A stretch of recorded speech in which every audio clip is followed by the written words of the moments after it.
There's a strange moment in your mid-20s where you start to realize that people your age are no longer becoming the same kind of person.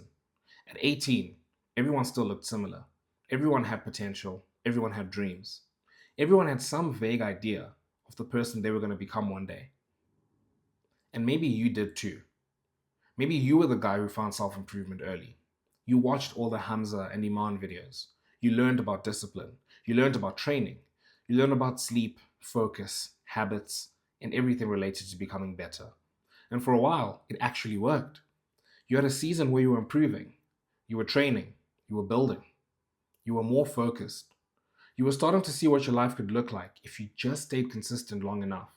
And that is what makes it painful. Because you did not fail because you never knew the path. You failed because you touched momentum and then let it slip.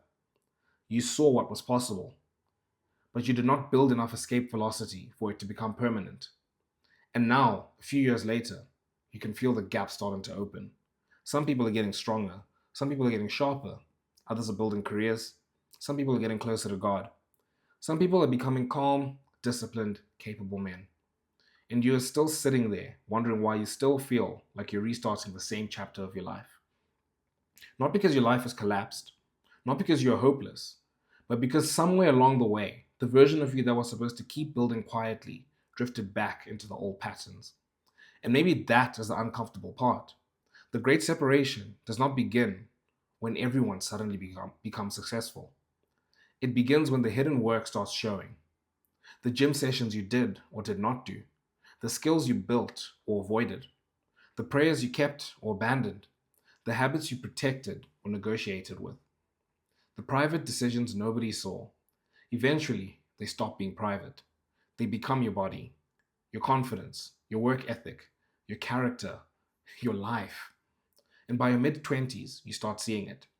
Who kept going? Who fell off? Who was serious? Who was pretending? Who built the fundamentals? And who just kept talking about the life they were going to build one day?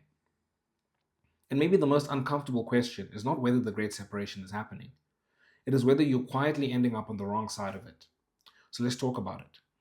And maybe the place to start is with the most painful part. You probably already knew better. You're probably not the guy who has never tried. That would be almost easier. If you had never cared, never learned, never attempted to change, then maybe you could tell yourself you simply did not know. But you did know. You knew about the gym. You knew about waking up earlier, building skills, reading. You knew about staying off your phone. You knew about praying, discipline, and you knew about the kind of man you wanted to become. And for a while, you were actually becoming him. Maybe not perfectly, but enough to know that change was possible. Enough to feel the difference. Enough to look in the mirror and think, okay, this version of me is better. And then life happened. Work got heavier, your routine got messier, your evenings got shorter, your sleep got worse, your motivation disappeared. The phone became easier, the distractions became louder, and slowly, almost quietly, you stopped becoming that version of yourself. Not all at once, just through small compromises. One skipped workout, one bad week, one lazy evening, one late night, one month where you told yourself you would reset soon. And then eventually you look up and realize that the momentum you once had has become but a memory. That is a strange kind of pain. Because once you have improved before, you lose the luxury of pretending improvement is impossible. You know you can change. You have evidence. You have seen what consistency can do. So now the pain is not confusion, it is regret. Regret that you did not keep on going. Regret that you did not carry the momentum further. Regret that you stopped before it became identity. Because the great separation is not only between people who know and people who do not know, it is between people who kept going and people who kept restarting. And if that feels personal, it is because for a lot of us, it is. Now, in kind of that monologue I just read, tell me if this sounds familiar to you. I mean, you weren't just that person who grew up and you didn't know anything about self-improvement. You just lived a normal life and then you got in and then you just found yourself, where you're at today in your mid-20s, just looking back, being like, I don't really like where I'm at because that was never you, right? If you're anything like me, you got to a point, probably in your teenage years, where you're like, I want more for my life. I don't want to be average. I don't want the average life. I can see where things are going, and I don't want that. I look at the adults in my life, the people around me, the people in my city, the people in society, and I don't want to end up like them.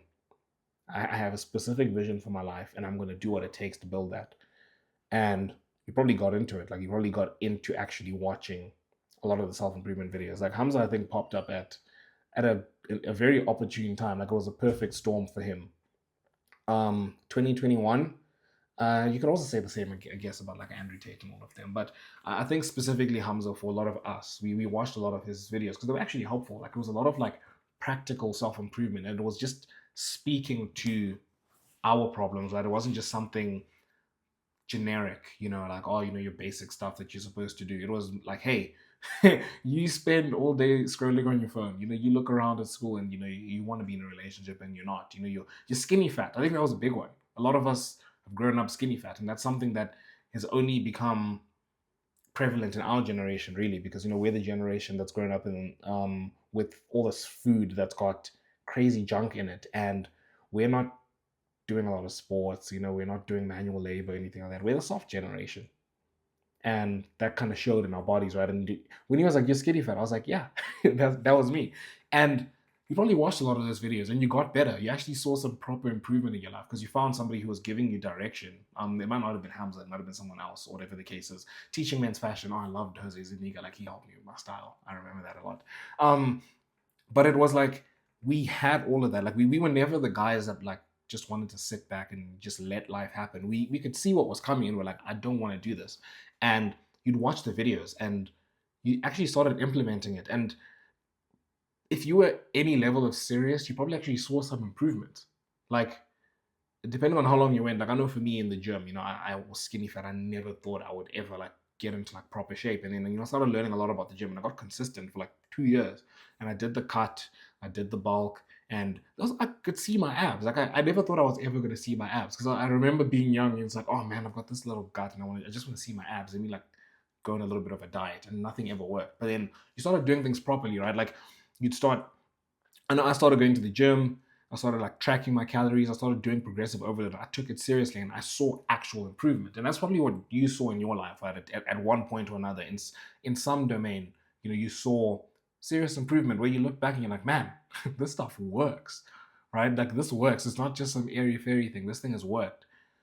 And then something happened, right? Like it kind of just stopped. You lost the momentum. Like life started to happen. Your responsibilities maybe started taking over. I mean, I'll share my personal story because I think I'm speaking to my story precisely here. That was me. In my teenage years, got into self improvement, and then I really started taking it seriously. I remember 2021. It was just after COVID. I want to say fat, like like morbidly obese, but I was overweight. Like I was like, man, I'm in terrible shape. I need to change. And I started getting into all of it. Started even taking my style seriously. And changing stuff. And I saw like genuine improvement. I even started like with content creation. And I think for me, content creation is where I could actually see this effect kind of playing out, right? Where I put in a lot of the work, and I was doing really well. Like I was getting hundreds of thousands of followers on like Instagram and TikTok and even YouTube here. It's how I got to like 1,000 subscribers. Like I was building like some serious momentum, and then at some point I just stopped.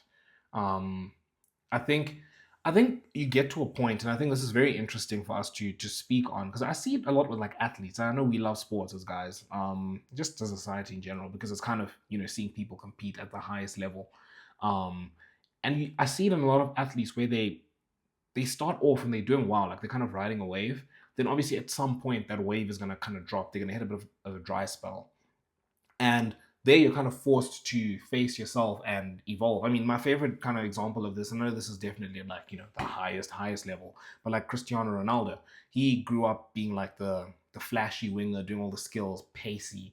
I know he was known, people saying he was known for his free kicks, but he was never really a great free kick scorer. Like he'd score great free kicks, but he didn't score free kicks consistently. But now I'm getting too nerdy on the football. But anyways, he got a knee injury, I think, in like 2014. I think around age 30, and that's something that's like, whoa.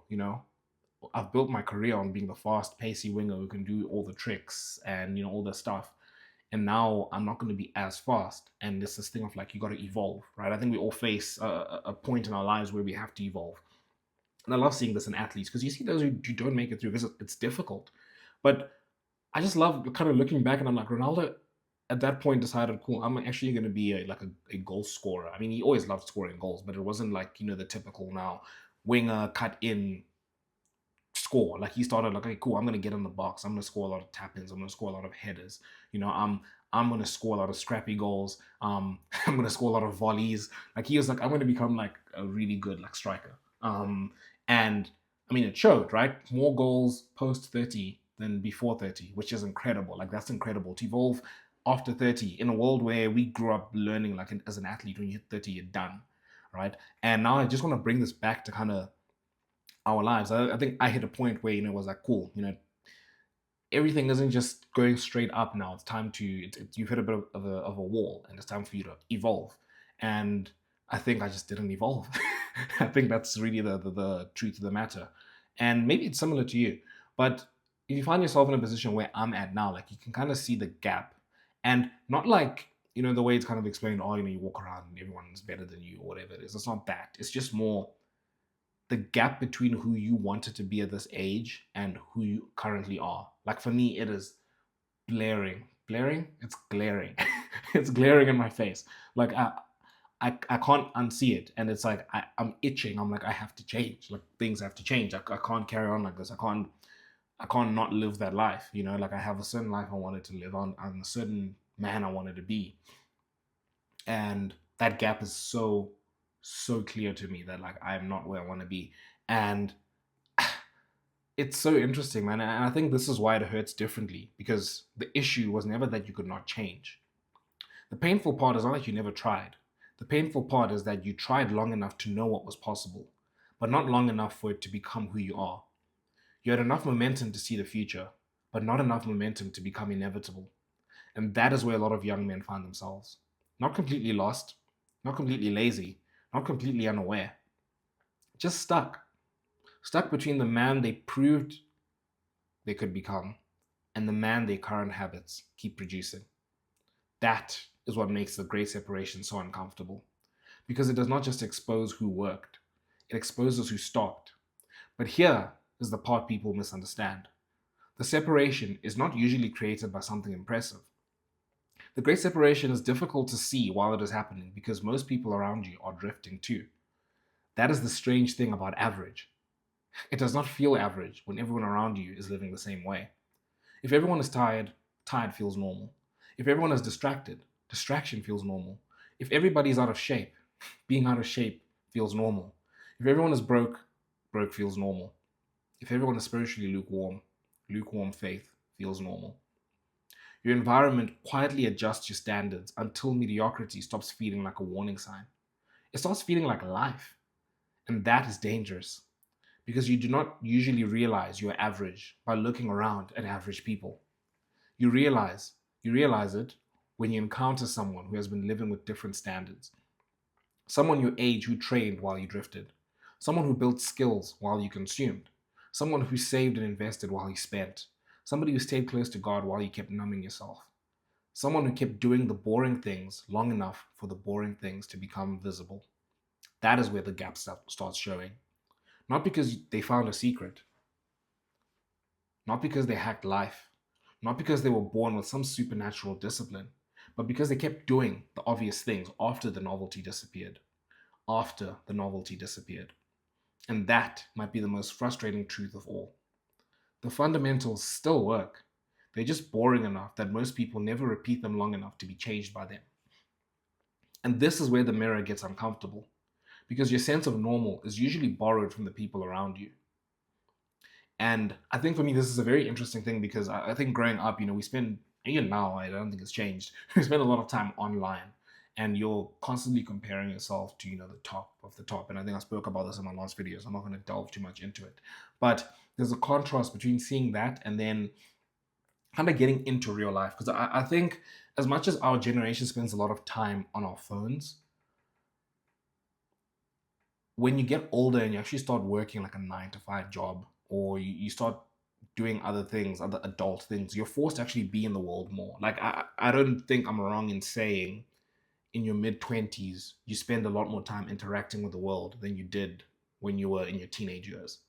And that is very interesting to me because when you start spending a lot more time in the world, you're surrounded by average people. Like that's just how it works. Average is average because it's the average of everybody, right?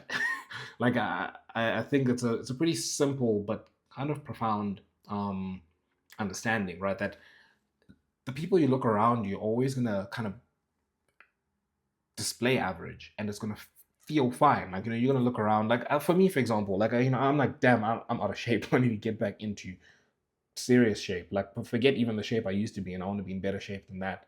And but like right now I'm overweight. Like I think I'm the heaviest I've ever weighed. And I'm like unacceptable for me. I'm like I hate that. And if I ever bring it up in any kind of conversation, if it comes up where I'm like, man, I need to lose weight. They're like, no, you don't look fat. You're dude, you look fine. Um, and that's what I'm talking about.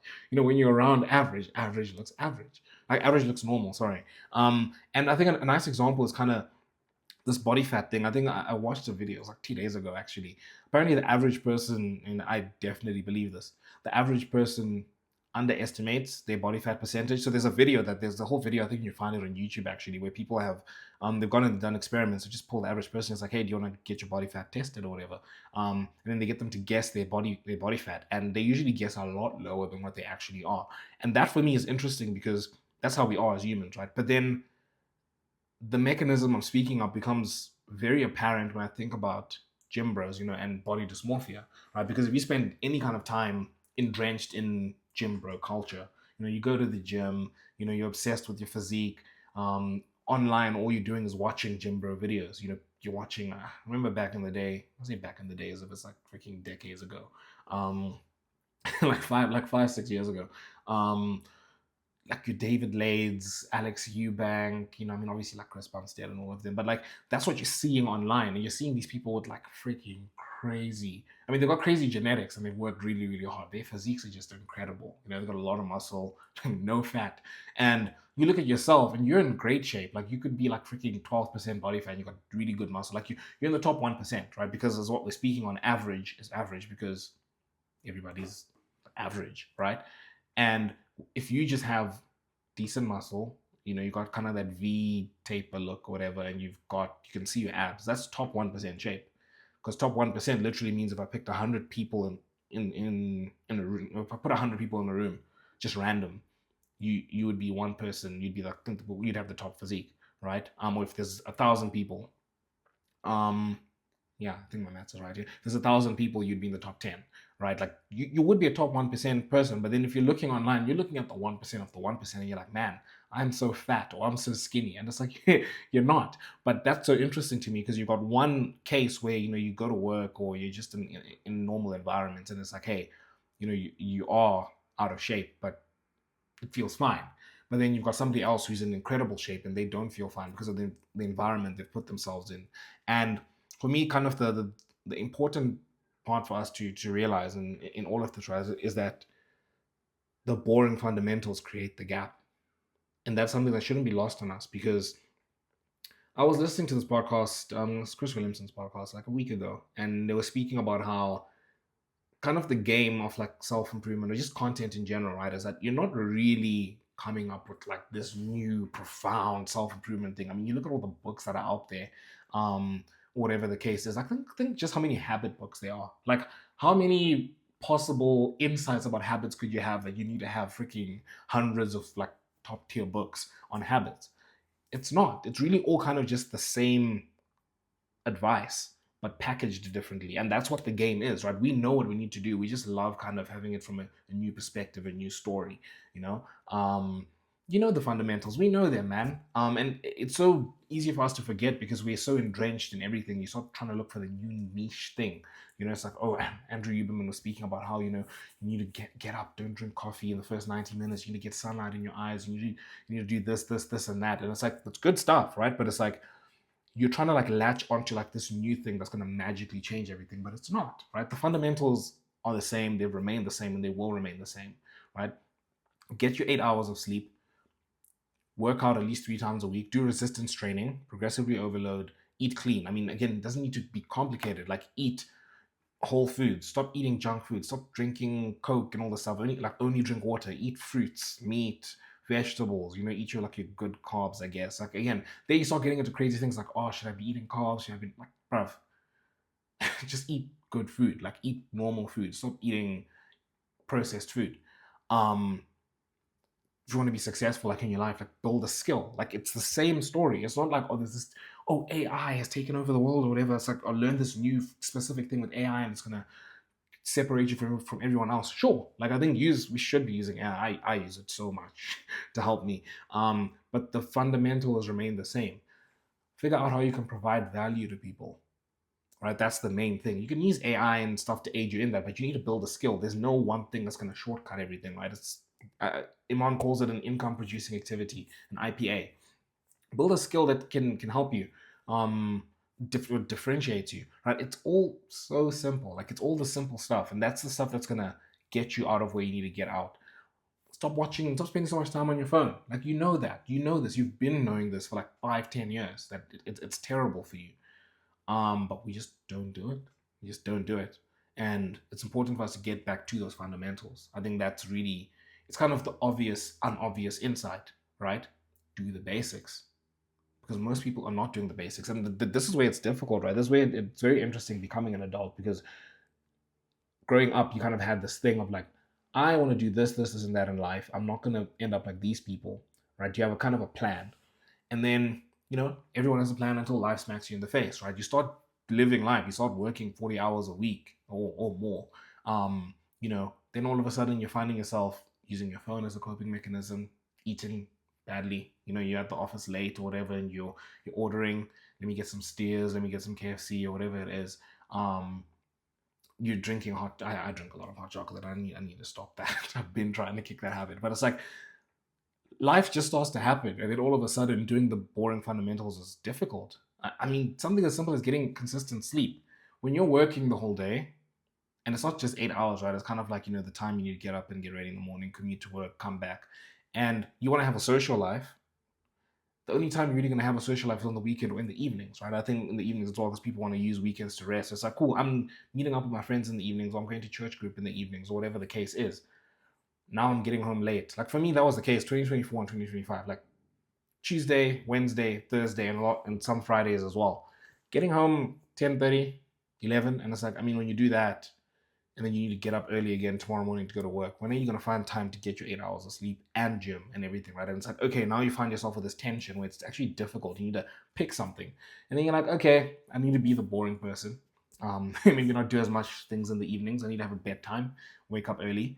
Or maybe I sacrifice that. And it's very difficult to resist kind of the normal things that are offered in life, because life gets hard and you need kind of coping mechanisms or things to look forward to.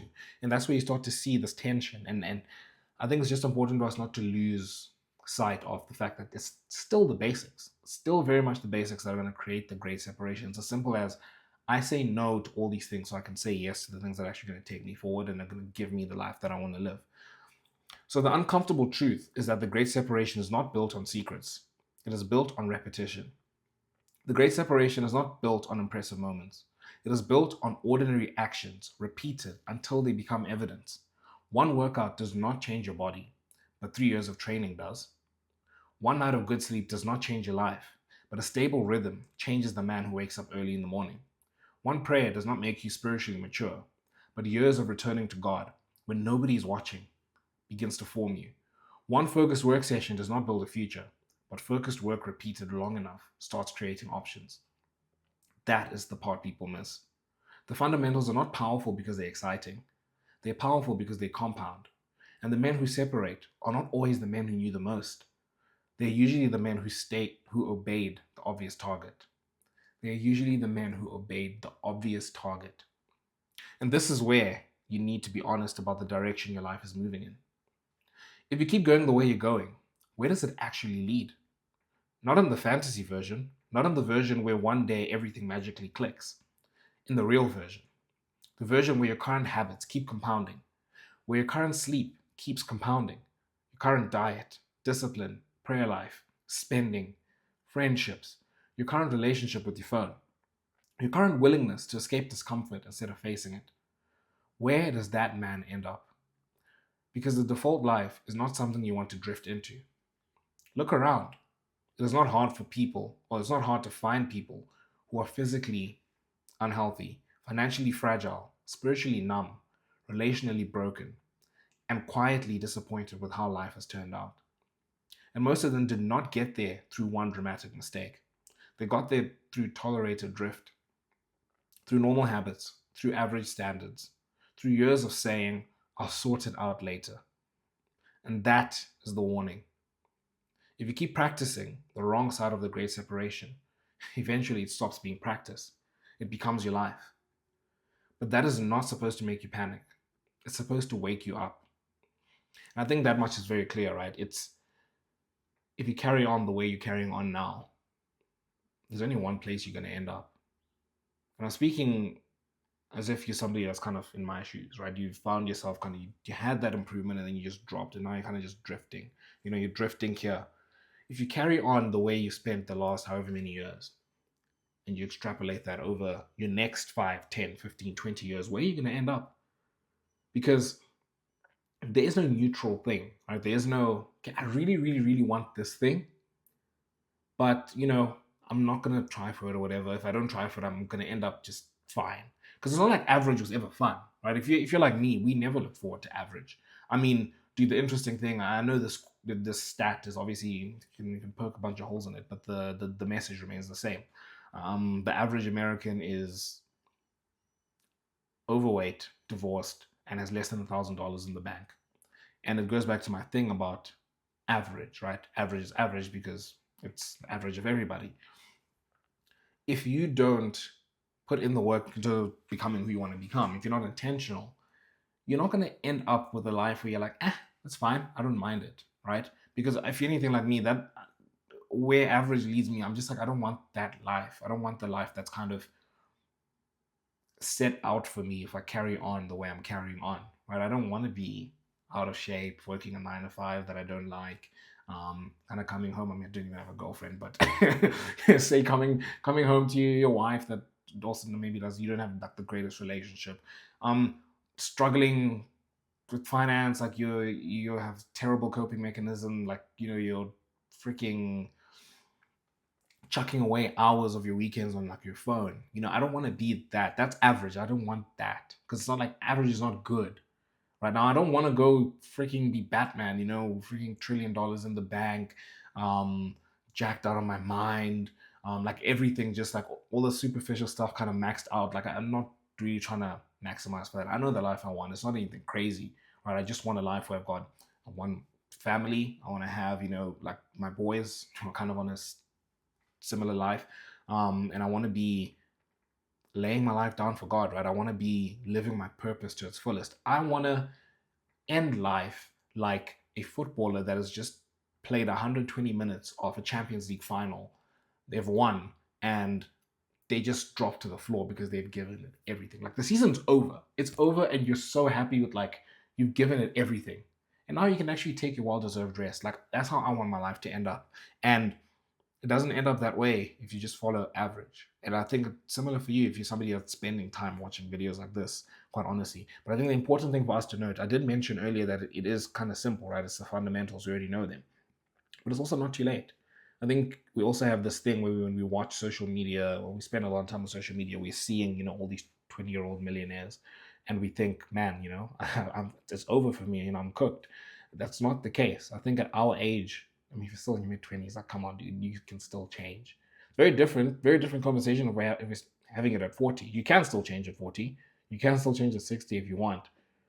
But I think at 20, man, like the world is still very much can be at our feet. Like you can still achieve all the things you really want to achieve. So the question is not whether the gap is real. The question is whether your current life is widening it in the wrong direction.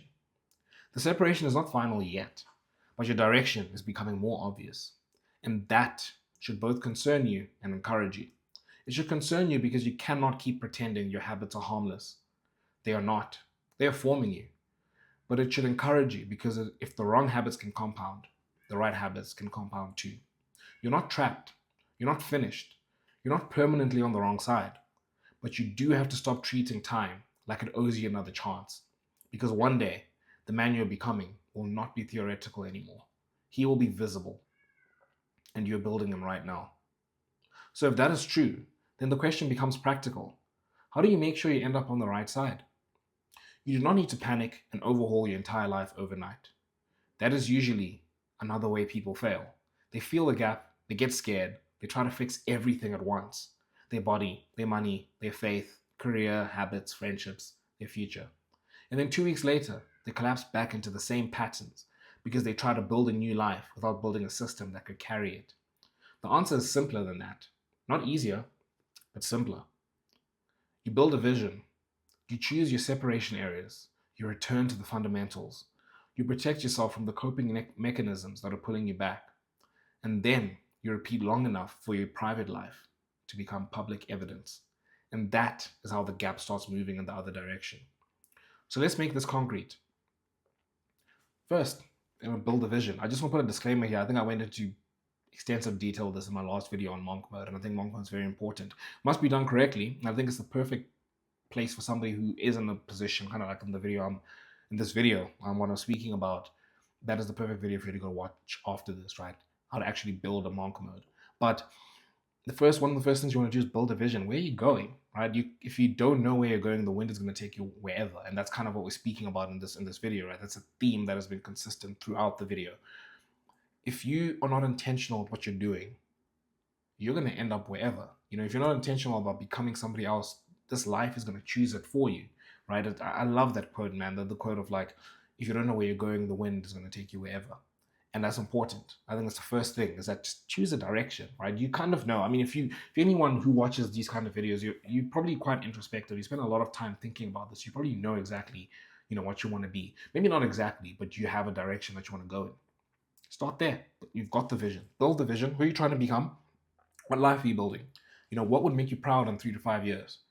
If you were to look back 10, 15 years from now, 30 years, who's the person you want to have chosen to become? What's the vision you'd build to get yourself there? I think that's the thing I always say. It's like, I've heard this thing from Chris Williamson where he's like, you want to become the person that 5-year-old you and 80-year-old you would be happy with, right? That's interesting for me. It's pretty nice because it's like, cool, you don't want to lose the dreams that you had when you were a kid, but you also want to be the kind of person that when you are like 80, you look back and you're like, I lived a good life. I was happy with the decisions I made. And in the middle there's something there. And you work back from that. You work back from, this is what I want to become. Okay, what habits do I need to implement now? Really is as simple as that. And then from there, I've got a bunch of points here on, you want to choose your separation areas. Like, what is it that you want to use to differentiate yourself? But honestly, you start from the top in terms of who you want to be, the vision you want to build. Everything else kind of funnels from there. You know what you need to do to get there. You want to become, you want to become a content creator. Start making content. You might not know exactly how to make it the best that it can be, but you know where to start, and that's important. Start now, but you got a vision. You're aiming at something. If you know where you're going, you can figure it out along the way, man. You can. But you got to start moving in that direction. And then again, return to the fundamentals. We spoke about this. You've got to start with the base. Get your sleep. Go to the gym at least 3 times a week. Eat clean. Build an IPA, an income producing activity. The fundamentals. And then the other part as well that I've kind of got on here is building private evidence. I think that's important as well, because we live in an age where everyone wants to kind of be flashy and just show everything to the world. But you build it in private first when nobody's watching. And then eventually you start getting the public recognition. And I know that kind of sounds a bit airy-fairy, like, oh, you know what? I don't want public recognition. I'm doing this for myself. But you're not. Because this mechanism plays out when the boys are going out on a Wednesday evening, and it doesn't have to be anything degenerate. It doesn't even need to be degenerate. Like, I hang out with, I'm a Christian. I hang out with a lot of like the church boys. It can be something harmful, like not harmful, harmless. Like, let's just go and eat dinner, and then like let's go to the arcade or whatever. Like, it's fun. It's a good night out. But in your heart of hearts, you can't. You need to be asleep by 8. You need to be up early tomorrow because you need to go hit a gym session. Then you need to work on your YouTube channel, you need to work on your IPA, whatever it is, before you go to work, or you need to do this. You know what you need to do. And that's where it's important, because now you need to actually focus on building that private evidence for yourself. Like, start building what's important instead of worrying about the distractions or how things look. Oh, people are going to be like, oh, he never comes out anymore. You don't come out to hang out with us anymore. You become boring or whatever. That's what I mean by public recognition or whatever, right? Like, that's what I mean by saying it's important for you to build private evidence. Um, and then also protect it against your coping mechanisms. I think maybe this is a discussion for another video. I can go properly in depth, but just watch for your coping mechanisms. Everybody has coping mechanisms for the stress of life. I've noticed that working in audit, there's a lot of, it's a high pressure environment. And I've seen people that drink crazy amounts of coffee, people that smoke, or vape, food, YouTube. I think YouTube and food are definitely mine. My coping mechanism. Music. I love listening to music. Just watch. Just kind of be like, what am I using to cope with the fact that life is really difficult, or this really difficult thing is happening, and I want to escape. And just try to limit, or eradicate if something is really, really bad. Just try to limit the impact of that on your progress. But yeah, I think that those are the main things, really. You know what you need to do. You just need to start getting to do it. And when you strip all of this down, it becomes less glamorous, but much more powerful. You do not need to become extraordinary overnight. You need to become consistent long enough that average starts being your default. That is the work. Not a dramatic reinvention, not a motivational phase, not another plan you abandon when life gets difficult. Just a return to the fundamentals. Again and again and again. Until your body starts showing the work. Until your mind starts becoming clearer. Until your faith starts becoming steadier. Until your confidence starts coming from evidence instead of imagination. That's such a good one, until your confidence starts coming from evidence instead of imagination. Until your life begins to reflect the man you keep saying you wanted to become. The great separation is not created by wanting more. Everyone wants more. It is created by the few men who are willing to live differently long enough for wanting to become evidence. And maybe that is the part worth ending on. In the end, the great separation is not just something to fear. It is also an invitation. Because if drift compounds, discipline compounds too. If neglect creates distance in the wrong direction, faithfulness can create distance in the right one. And maybe right now, you're not on the side you wanted to be on. Maybe you can feel that. Maybe you know there was a version of you that had momentum and let it slip. Maybe you look at your life and realize the gap is starting to show. But that does not mean that the story is over. It means the next few years matter, and they matter a lot. Not because you need to panic, but because you need to stop lying to yourself about what your current habits are building. The work still counts. The basics still work. Private discipline still compounds. And the window is still open, but it will not stay open forever. So maybe this is the season where you stop watching other men pull ahead and start becoming one of them. Not loudly, not dramatically, not for applause, just quietly, faithfully, consistently, until the work starts showing. Because the great separation was never really about who had the most potential. It was about who was willing to become the kind of man his potential required. Let me know what you guys think of this topic on the great separation. And if you have stories you want to share in the comments, just share them. Feel free to share them. Hit subscribe to join the brotherhood. Until next time, see you guys.